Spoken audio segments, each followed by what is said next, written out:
हम पढ़ेंगे फर्म और उसके उद्देश्य के अंतर्गत संतुष्टि अधिकतम करने का उद्देश्य। संतुष्टि अधिकतम करने का उद्देश्य जो है वो कुछ अर्थशास्त्रियों से प्रेरित हैं, जिसमें प्रमुख नाम हैं बेंजामिन हिगिंस, मेल्विन रेडर और टाइबोर साइटोस्की। इन अर्थशास्त्रियों ने इस तरीके के विचार दिए जो कि किसी भी फर्म के उद्देश्य में संतुष्टि अधिकतम करने को अंतिम उद्देश्य मानते हैं, और उनका मानना है कि हर व्यक्ति यही उद्देश्य प्राप्त करना चाहता है कि उसे ज़्यादा से ज़्यादा संतुष्टि प्राप्त हो सके। अब इस तरीके के उद्देश्य में चूँकि उद्यमकर्ताओं से सामान्यतः जो भी उद्योगपति या उद्यमकर्ता होता है उसे ये आशा की जाती है कि वह अपनी संतुष्टि को अधिकतम करने की इच्छा से ही जो भौतिक वस्तुएं हैं और मौद्रिक लाभ हैं उनको प्राप्त करना चाहता है। पर वास्तव में अगर हम देखें तो संतुष्टि केवल भौतिक लाभ और मौद्रिक लाभ से ही संबंधित नहीं है। संतुष्टि इससे ज़्यादा व्यापक है। कहीं ना कहीं मौद्रिक लाभ और भौतिक लाभ डेफिनेटली लाभ या शुद्ध लाभ या फर्म के लाभ के उद्देश्य के प्रतीक हो सकते हैं, लेकिन अगर हमें संतुष्टि को अधिकतम करना है, संतुष्टि को मैक्सिमम करना है, तो ऐसी स्थिति में इन अर्थशास्त्रियों ने जो विचार दिया है उसमें अवकाश को बहुत महत्व दिया है। यानी संतुष्टि को अधिकतम करने में मौद्रिक लाभ और भौतिक वस्तुओं के अलावा अवकाश, या जिसे हम कहते हैं लेज़र, या हिक्स ने जिसे शांत जीवन क्वाइट लाइफ कहा है, बहुत ही महत्वपूर्ण है। तो इस आधार पर अगर देखा जाए तो अवकाश और काम के बीच में एक तरीके का संतुलन की बात कहीं ना कहीं की जाती है, और इन सब स्थितियों को एक रेखा चित्र के माध्यम से हम समझने का प्रयास करते हैं। यहाँ आप देख सकते हैं ये डायग्राम दिया हुआ है, और उसको मैं आज आपको समझाने की कोशिश करूँगी कि जब भी उद्यमी काम और अवकाश, यानी यहाँ आप देख सकते हैं कि उद्यमी की गतिविधि जो लिखा हुआ है वो किस तरफ है, आपका शून्य से किधर जा रही है, MCQ की तरफ, और अवकाश का एरो इस तरफ बना हुआ है। तो ऐसी स्थिति में काम और अवकाश से संबंधित जो व्यवहार है उसके बारे में विशेष मान्यता तथा उससे प्राप्त होने वाले अवकाश को किस तरीके से निर्धारित करना है या कहाँ पर निर्धारित करना है कि जहाँ पर लाभ अधिकतम करने की बजाय संतुष्टि को हम अधिकतम कर पाएँ। यहाँ पर पहले ये जो आपको डायग्राम दिख रहा है जिसमें कि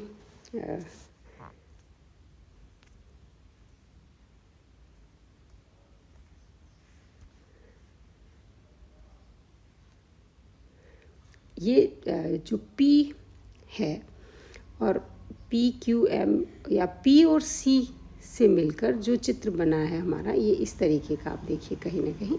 तो ये जो वक्र है वो कौन सा वक्र है, शुद्ध लाभ वक्र है।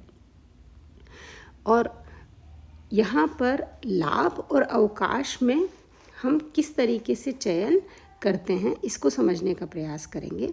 यहाँ पर y अक्ष पर हमने क्या मापा है, मौद्रिक लाभ को मापा है। किसको मापा है, मौद्रिक लाभ को मापा है।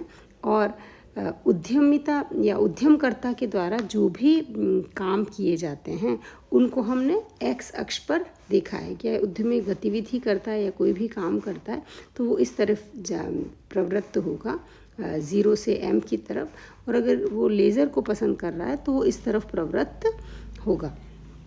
तो इस आधार पर और ये जो आप देख रहे हैं IC1, IC2 और IC3 का रूप बनाए हैं, वो मौद्रिक लाभ और उद्यमिता द्वारा की गई क्रय और काम के विभिन्न संयोगों से जो भी संतुष्टि उद्यमकर्ता को मिल रही हैं वो संतुष्टि वक्र है। यानी ये कहीं ना कहीं बता रहे हैं कि अगर बैलेंस है काम और अवकाश के बीच में, तो ऐसी स्थिति में संतुष्टि वक्र किस तरीके से बनेगा। और ये अलग अलग संयोगों से बनता है, जहाँ पर ये जो आईसी वक्र आप देख रहे हैं, ये वो वक्र हैं जो कि उद्यमकर्ता को समान संतुष्टि, जिसके हर बिंदु पर संतुष्टि का स्तर क्या रहेगा, उद्यमकर्ता की समान रहेगा, क्योंकि वो एक संतुलन है काम और अवकाश के बीच में। ऐसी स्थिति में ये जो आईसी कर्व है, ये जितना ऊपर होगा वो उतना ज़्यादा संतुष्टि को बताएगा। तो हमेशा अगर संतुष्टि अधिकतम करनी है तो इस सबसे ऊंचे आईसी 1 पे कहीं ना कहीं रहना होगा। पर एक फर्म में एक उद्यमकर्ता किस जगह पर रह सकता है, जहां आईसी कर्व शुद्ध लाभ वक्र को क्या करता है, स्पर्श करता है। तो ऐसी स्थिति में हम यहाँ पे बहुत स्पष्ट तरीके से देख सकते हैं कि जो आपका आईसी 2 है वो क्या हो रहा है, ई बिंदु पर कहीं ना कहीं शुद्ध लाभ वक्र को क्या करता है, स्पर्श करता है। तो संतुलन की स्थिति यही हो सकती है। यानी उद्यमकर्ता जितना ज़्यादा काम करेगा उसके पास अवकाश क्या रह जाएगा, उतना ही कम। मान लीजिए OM पर रहता है तो काम वो बहुत कर रहा है, लेकिन उसके पास अवकाश कम होगा। वो और इससे ज़्यादा आगे बढ़ेगा काम में, तो उसके पास अवकाश क्या होगा, और कम होगा। तो यहाँ हम ये मान्यता निर्धारित करते हैं कि उद्यमी के द्वारा किया जाने वाला काम एक जिसे कहते हैं एक वेरिएबल है, एक वेरिएबल फैक्टर हैं, जो परिवर्तनशील साधन है।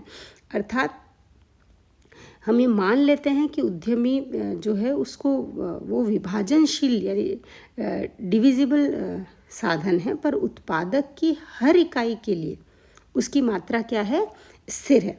इस दशा में हम उद्यमी की जो भी उत्पादन उद्यमी करता है उसके उत्पादन की दरों को क्या कर सकते हैं, माप सकते हैं, मेज़र कर सकते हैं। अब जितना भी उत्पादन करेगा उतना ही उद्यमी की एक्टिविटी क्या होती जाएगी, बढ़ती जाएगी। आप यहाँ देख सकते हैं जैसे जैसे यहाँ 0 पे है तो कोई एक्टिविटी नहीं है, P पर है तब भी प्रोडक्शन क्या है, लाभ भी क्या है। P बिंदु पर अगर उद्यमी रह रहा है तो लाभ भी क्या है, 0 है। तो इसका मतलब कोई एक्टिविटी नहीं है। पर जैसे जैसे वो इस P बिंदु से आगे आता है, क्यूब तक आता है, M तक आता है, तो वो लाभ की मात्रा भी क्या होती है, आप इस Y अक्ष पर देख सकते हैं लाभ। तो अगर P से थोड़ा सा आगे आया, यहाँ कहीं आया, तो लाभ कितना हो गया, इस लेवल पर लाभ की स्थितियाँ पहुँच जाती हैं। तो ऐसी स्थिति में उद्यमी के द्वारा जितना भी उत्पादन किया जाएगा या उसकी जितनी भी एक्टिविटी ज़्यादा होगी, उतना ही उसको ज़्यादा मौद्रिक लाभ मिलेगा। यानी लाभ को मैक्सिमम करने के लिए क्या है, उसको आप यहाँ पर देखो 0 से M, यहाँ आप देखिए ये इसका पीक है, ये मैंने T बिंदु यहाँ लिखा है। तो ये T जो है वो क्या है, शुद्ध लाभ वक्र का मैक्सिमम पॉइंट है। तो ये क्या बता रहा है कि अगर OM जितना काम किया जाए तो ऐसी स्थिति में शुद्ध लाभ क्या हो सकते हैं, अधिकतम हो सकते हैं। पर जहाँ शुद्ध लाभ अधिकतम हो वहाँ शुद्ध जिसे कहते हैं उद्यमकर्ता की संतुष्टि भी अधिकतम हो, ये ज़रूरी नहीं है।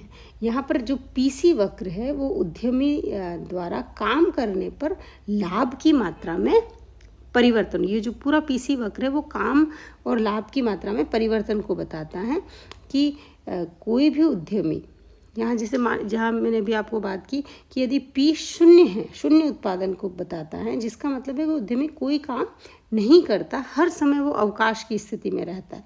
तो ऐसी स्थिति में भी संतुष्टि मैक्सिमम नहीं हो सकती है। लेकिन जब उद्यमी कुछ काम करता है या काम या उत्पादन की एक्टिविटी में आता है तो वो कुछ धीरे धीरे शुद्ध लाभ उसका बढ़ता रहता है।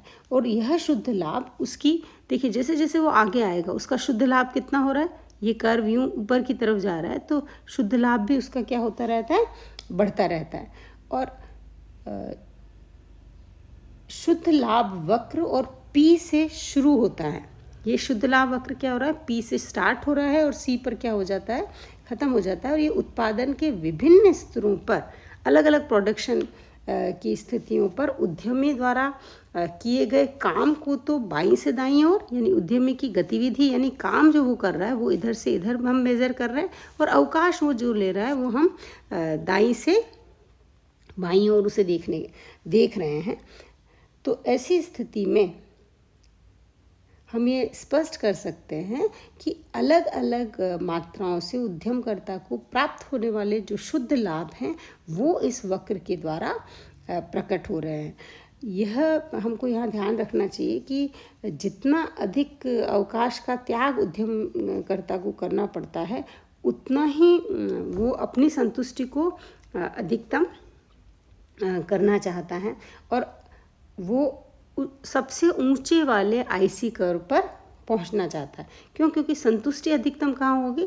जहाँ सबसे ऊंचे वाले आईसी कर्व पे पहुंच पाएगा, जबकि उसका शुद्ध लाभ वक्र केवल IC2 को ही स्पर्श कर रहा है। तो ऐसी स्थिति में वो IC2 पर रहकर ही अपनी संतुष्टि को अधिकतम कर सकता है। तो अगर ऐसी स्थिति में अगर IC2 बिंदु IC जो 2 वक्र है वो E बिंदु पर स्पर्श कर रहा है, और इस E बिंदु पर जब वो स्पर्श कर रहा है तो ऐसी स्थिति में ये देखिए आप यहाँ E बिंदु पर IC2 ने स्पर्श किया, और इस E और Q EQ पर वो रहेगा, यानी OQ उत्पादित की गई वस्तु की मात्रा के रूप में उत्पादक जितना भी काम कर रहा है उसको दर्शा रहा है, और अधिकतम संतुष्टि की उस स्थिति में उसको QE लाभ मिलेंगे, जो कि लाभ मैक्सिमम लाभ कितने हैं? 0 से यानी M तक अगर वो काम करता है तो लाभ कितने हैं? मैक्सिमम यानी इतने यहाँ।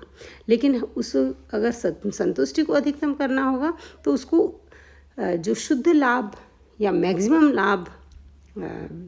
लाभ अधिकतमकरण से थोड़ा पहले ही क्या करना पड़ेगा?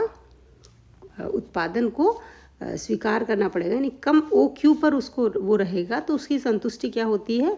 अधिकतम होती है, क्योंकि यहाँ OQ पर ही E बिंदु है जो IC2 और शुद्ध लाभ रेखा को स्पर्श करता है।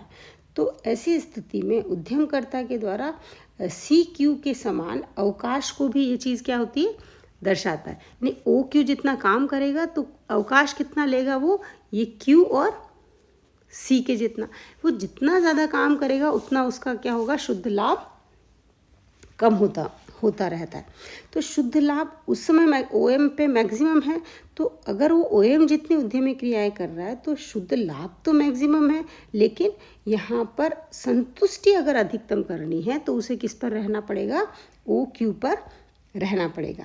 तो इस प्रकार से उद्यमकर्ता के अधिमान में जब अवकाश के अधिमान को भी शामिल कर दिया जाता है तो ऐसी स्थिति में उत्पादन का स्तर लाभ अधिकतम बिंदु से नीचे, लाभ अधिकतम बिंदु कौन सा है? M वाला, MT मैक्सिमम लाभ हो रहा है, लेकिन इससे पहले ही डिसाइड हो जाता है संतुष्टि का बिंदु। तो इस तरीके